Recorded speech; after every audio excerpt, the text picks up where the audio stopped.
Jiang তার বন্ধুর স্ত্রীর প্রতি কুনজর দিয়েছিল, কিন্তু এবার মেয়েটি নিজেই তাকে কাছে ডাকে।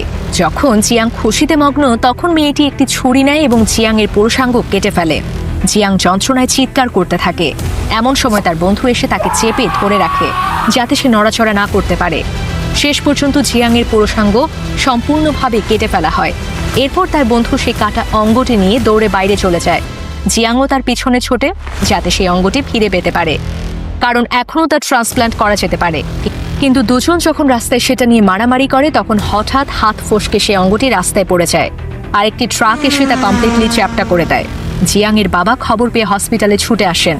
তিনি তার ছেলের পুরুষত্ব বাঁচানোর জন্য নিজের পুরুষাঙ্গ ডোনেশন করার সিদ্ধান্ত নেন। কিন্তু দুর্ভাগ্যবশত সার্জারির পরেও জিয়াংয়ের পুরুষাঙ্গে কোনো সেন্সেশন বা অনুভূতি আসে না, তাই এটা এখন ইউজলেস। কিন্তু একদিন বহু বছর পরে জিয়াংয়ের মা, যিনি অনেক আগে বাড়ি ছেড়ে চলে গিয়েছিলেন, সাডেনলি বাড়ি ফিরে আসেন। তখন অদ্ভুতভাবে জিয়াংয়ের শরীরে রিয়াকশন হয়, কারণ তার ট্রান্সপ্ল্যান্ট করা পুরুষাঙ্গ আসলে তার বাবার ছিল, তাই ন্যাচারালি সেটা তার মাকে দেখলে সক্রিয় হয়। এই ঘটনায় জিয়াংয়ের বাবা খুবই লজ্জিত এবং গিল্টি বোধ করেন। তিনি একটি ছুরি নিয়ে নিজের পুরুষাঙ্গ ফিরিয়ে নেওয়ার চেষ্টা করেন, কিন্তু পরিস্থিতি আরও খারাপ হয়ে যায়। শেষ পর্যন্ত তিনি একটি পিস্তল বের করেন। গান ফায়ারের শব্দে জিয়াং ঘুম থেকে জেগে ওঠে। সে যখন লিভিং রুমে যায়, তখন দেখে তার বাবা মা দুজনেই গান ফাইটে মারা গেছেন।